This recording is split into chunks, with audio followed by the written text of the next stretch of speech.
Bueno, en cuanto a los aspectos importantes de la historia del criminal, Herman Webster Mudgett nació el 16 de mayo de 1860 en Hamilton, Nueva Hampshire. Era hijo de un granjero y creció en una familia exigente y de fe metodista. Siempre fue catalogado como un niño y un hombre muy inteligente. Con facilidad pues entendía los temas académicos. Debido a su compromiso con el tema académico y pues al buen desempeño que tuvo desde su infancia, tenía mucho tiempo libre y pues eso hizo que se despertara en él una pasión y un amor por la medicina. En sus tiempos libres lo que hacía era como visitar farmacias, consultorios, centros médicos en donde se exponían más que todo esqueletos, que era lo que a él más le llamaba la atención. Además también solía practicar y hacer, digamos que investigación, adentrándose al bosque con animales muertos que él mismo cazaba y además disecaba. Y pues esto lo ayudaba pues a analizar todo su funcionamiento interno pues el esqueleto de los animales. Por otro lado, sus padres siempre inculcaron en él eh, digamos que la idea de hacer dinero con mucha facilidad, mucho dinero, y pues de su trabajo y que lo hiciera en poco tiempo. Esto hizo que él al terminar su carrera entrara de una vez a sus estudios de medicina en la Universidad de Michigan. Al ser una carrera pues tan costosa, la manera que él encontró de hacer dinero fácil para poder costear sus estudios y su carrera fue robando cuerpos de las morgues y de los laboratorios de la universidad. Estos esqueletos se los vendían y así lograba recaudar dinero. Y también hacía fraude y estafaba, digamos que hacía, lo que hacía era acercarse a accidentes donde habían fallecido, se hacía pasar por víctima, por familiar de la víctima, y de esa manera cobraba seguros y pues también herencias. Se casó muy joven, se casó a sus 18 años con una mujer muy adinerada, la cual también solo estafó y utilizó para terminar sus estudios y pues finalmente se divorció. Luego tuvo otro matrimonio donde también obtuvo recursos de dicha familia. Hizo un fraude y una estafa aproximadamente de $5.000, mediante la cual lo que hizo fue pues continuar recaudando fondos para el proyecto grande que tenía en mente.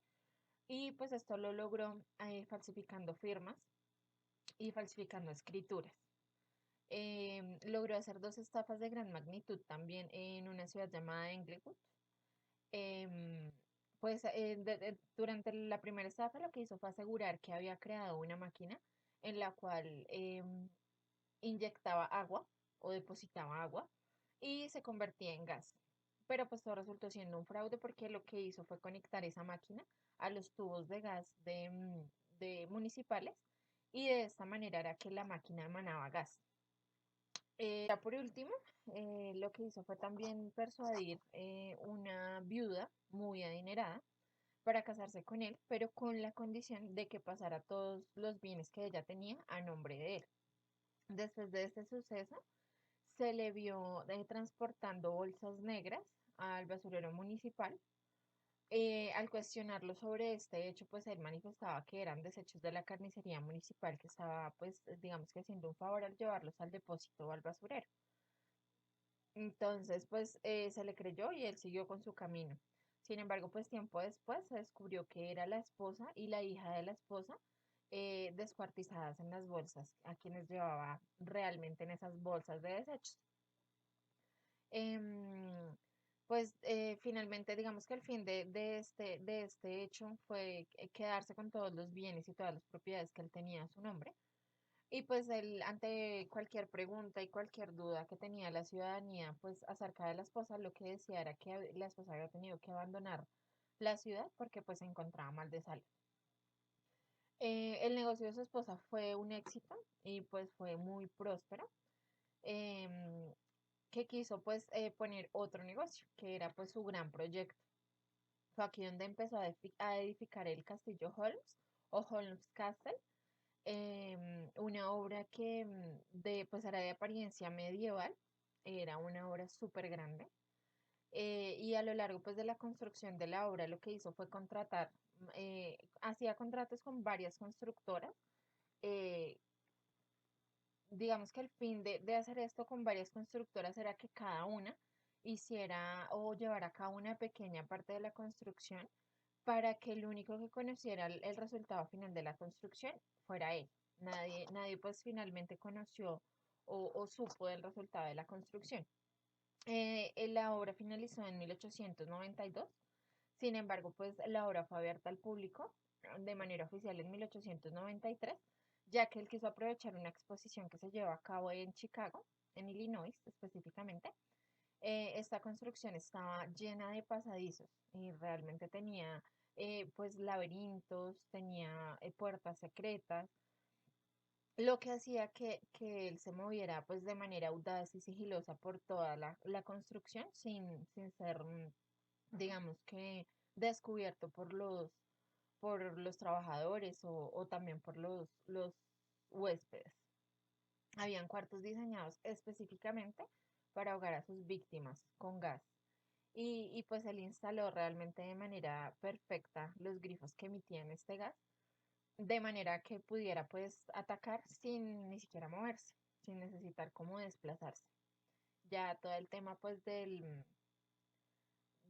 proceso que llevaba a cabo para acabar con sus víctimas, pues lo contarán mis compañeras en el modo operandi.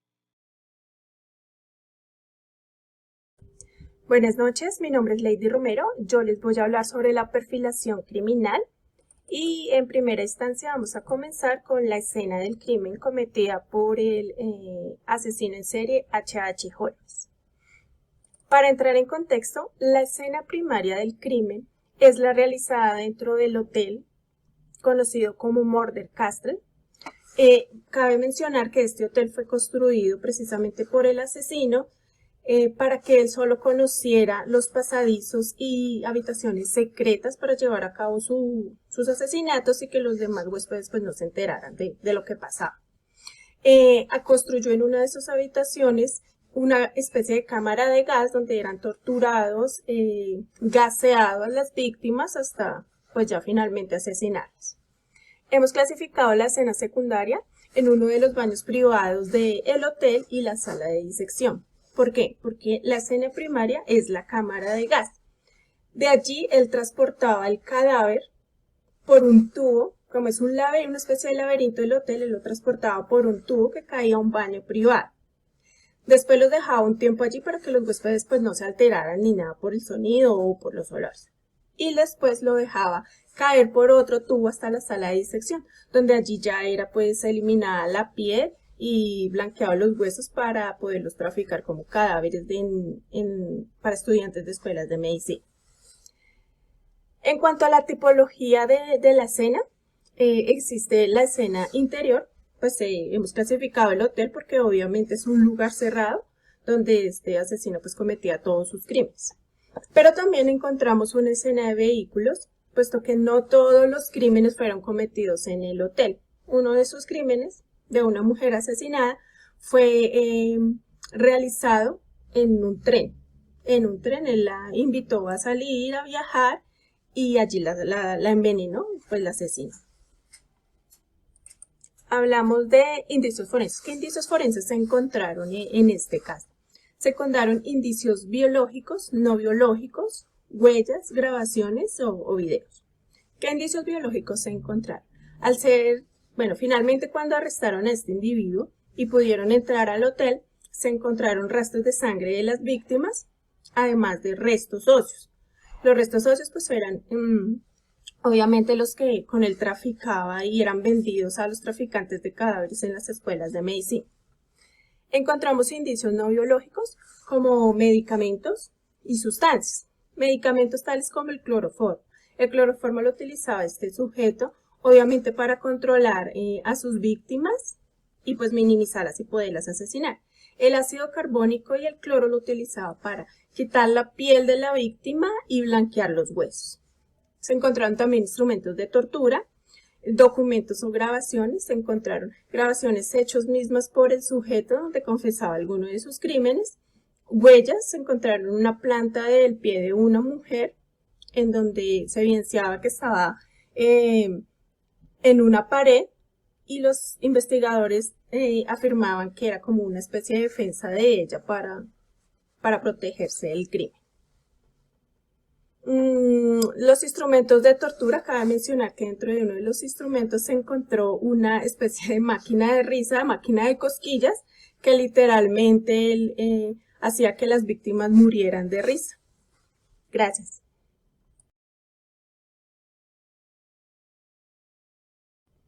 Buenas noches, soy Carolina Romero. Les voy a dar continuidad a la perfilación criminal. Les voy a hablar de las víctimas. Entonces, Holmes reconoció solo 27 asesinatos de los 200 que se le atribuyeron. Entonces, pasamos a dar un brochazo general hablando de su primera víctima. Su primera víctima fue el mejor amigo que tenía en la escuela de medicinas.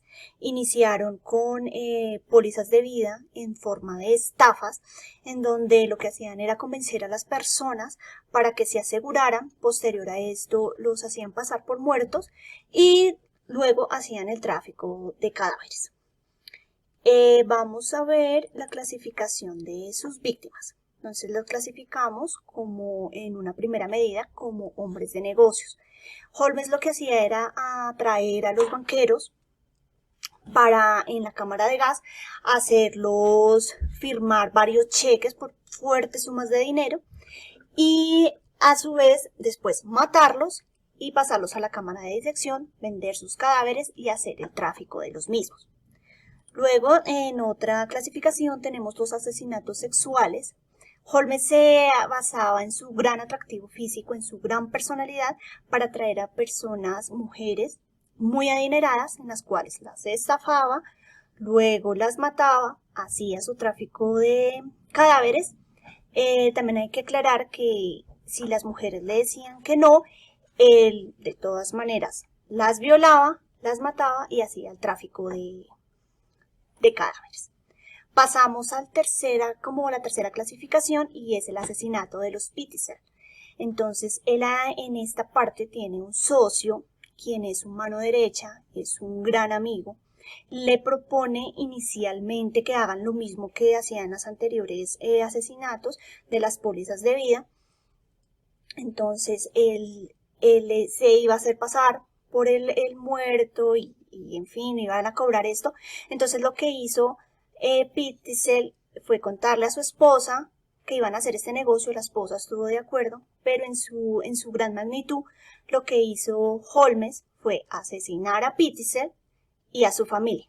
Este fue uno de los asesinatos más controversiales, más fuertes que hizo Holmes, porque al señor Pitzel, a su socio, lo quemó vivo, y él mismo firma en sus grabaciones que fue el asesinato más terrible, que él lo hubiera preferido matar directamente en vez de hacerlo pasar por toda esta tortura, pero que realmente él no siente ningún remordimiento.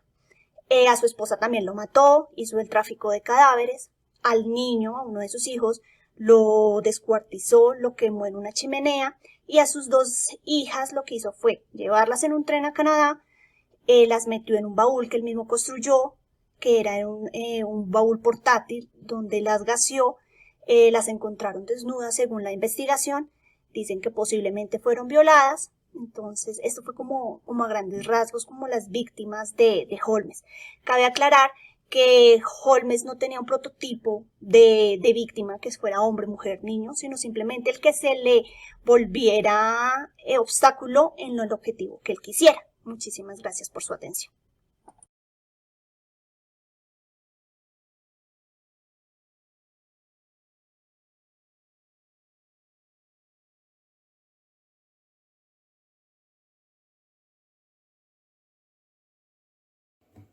Buenas noches, mi nombre es Camila Chacón y a continuación les voy a hablar del modus operandi de Herman Wester. En primer lugar, trabajaba mucho con la atracción, es decir, atraía a mujeres con un encanto especial, contaba con buena vestimenta, se expresaba bien y adicional pues tenía un buen físico. Lo anterior llamaba la atención entre las mujeres que pronto serían sus víctimas. Después de esto seducía a las mujeres especialmente con un perfil que buscaba, que era que las mismas fueran adineradas, posteriormente las estafaba y finalmente las desaparecía. Herman preparó la construcción de un hotel con pasadizos secretos, trampas, puertas correderas, toboganes, que hacía para atraer muchísima gente y entre esa gente atraer mujeres que fueran adineradas, que estuvieran guapas y adicionalmente solas para evitar posibles visitas de amigos o familiares. Las atraía desde Chicago, que era lo más cerca del hotel. Esa era su forma de operar. Buenas noches para todos, mi nombre es David Castillo. Les voy a hablar sobre la teoría psicológica o microsociológica que nosotros elegimos como explicación de la conducta que maneja nuestro caso. Nosotros elegimos la teoría de las diferencias individuales de Eysenck, el cual indica que las variables ambientales actúan sobre los individuos predispuestos hacia alguna actividad antisocial y que las consecuencias dependen de las influencias ambientales y predisposición genética de las personas. Cuando hablamos de influencias ambientales, hablamos de la influencia que tiene el entorno o el contexto en nosotros, y la predisposición genética, como su nombre lo indica, es a nivel biológico que nosotros podemos desencadenar, que demostramos a través de las conductas. Entonces, en nuestro caso se evidencia que el sujeto, cuando fue estudiante, sufrió de bullying, en el cual las personas que le hacían este tipo de matoneo lo obligaron a tocar un esqueleto de la parte biológica. Él realmente, con miedo, confusión y varios sentimientos encontrados, lo tocó y efectivamente generó una respuesta o una recompensa que él no esperaba, lo cual le generó una adicción o una fijación excesiva sobre los esqueletos humanos. Por este él decide estudiar medicina. El neuroticismo es la inestabilidad e inseguridad emocional. Esto es muy significativo en la conducta criminal o delictiva. Las personas con un alto neuroticismo serán las que con mayor probabilidad desarrollen conductas delictivas. En este caso, como indiqué anteriormente, se evidencia la inseguridad emocional cuando él sufre de bullying o matoneo en su institución, el cual él se indica que fue muy introvertido, lo cual pudo haber detonado este tipo de conductas antisociales, y adicional se combinó con la obsesión o fijación excesiva en los cadáveres humanos. El psicoticismo se asocia a la búsqueda de la excitación, falta de lazos afectivos y entre otras. El alto grado de psicoticismo relacionado a una predisposición genética hacia los trastornos psicóticos serían responsables de la psicopatía. Aquí nosotros podemos evidenciar que nuestro paciente o nuestro caso tiene un trastorno de psicopatía debido a que él muestra una falta de lazos afectivos, poca culpa, crueldad y poca empatía a todas las personas que él torturó y asesinó en el Hotel del Horror que él creó cuando hizo estas construcciones. El medio ambiente puede tener gran relevancia en combinación con las predisposiciones genéticas, con el desencadenamiento de la conducta antisocial, y por ende se debe actuar sobre él prevención y delincuencia. Entonces, como se indica allí, nosotros tenemos que prevenir lo que es